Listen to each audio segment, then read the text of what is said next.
د ټکنالوژي په دغه پرمختللې نړۍ کې د جنګ ځپلي افغانستان ونډه هم کمه نه ده.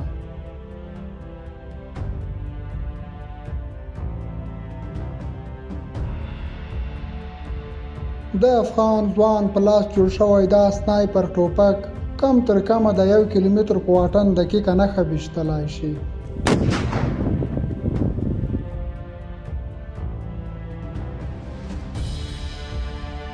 دا په افغانستان کې د سرپرست حکومت له بیا ځلې واکمنېدو وروسته لوی او پرمختللې اختراع ګڼل کېږي.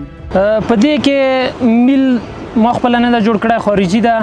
د معلومداره نه ده، ډېر قدیمي توپک میل و چې د دې خزانه ما بدله کړې ده، صرف د کلشینکوف مرمیو ته مې اړولې ده. دا په ګوتو جوړ شوی ټوپک تر ډېره بریده سنایپر ته ورته دی، خو په جوړښت کې خورا لوی توپیر لري. حمیدالله حیدري د میدان وردګو ولایت اوسېدونکی دی چې په خپلې وړتیا یې 2 ټوپکه د 2 اونیو په اوږدو کې جوړ کړي دي. دا دواړه په دقیق او کمساري ډول نښه ویشتلی شي. بالکل هماغسې ډز کوي. تقریبا 3000 متره لار ولي، 15 دانې مرمۍ په شاجور کې لري خوري، او تر 1000 متره 1100 متره پورې په دې دوربین کې دی نښه ولي، دقیق نښه چې چک سوې ده. د دغه افغان ځوان په هڅو دا جوړ شوی سنایپر ټوپک د نورو هغو په څېر شاوخوا 3 کیلومتره نښه ویشتلی شي، خو ازمایل شوی واټن یې 1 کیلومتر دی. دا توپکونه ما هغه مې اول توپک ده چې تقریبا په یوه هفته یې داسې وخت نیولی چې دا پکې تکمیله سوی ده. نور هغه وخت کارونه چې په دې کې هغه کوم مشکلات چې منځته راغلي وو، هغې مشکلات ټول رفع کولو په دونه وخت کې تقریبا یوه میاشت وخت نیولی ده.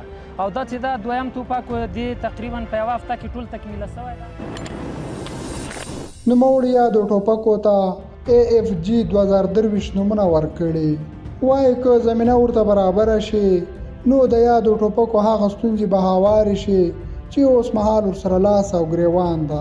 له حکومت نه مې غوښتنه دا ده چې په دو ته یو دانه مخصوص ځای جوړ کړي دغو ځوانانو ته چې په دې بخش کې کار کوي، دا ټول را جمعوري کړي او له هغه شیان چې نړۍ جوړوي د هغو تصویرونه دوی ته وښودل سي.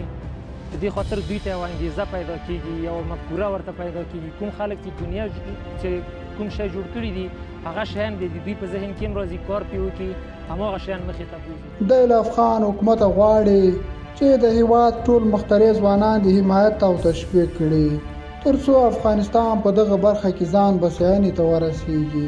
دا په داسې حال کې ده چې له دې وړاندې هم ځینو ځوانانو یو شمېر وسایل او وسایط اختراع کړي دي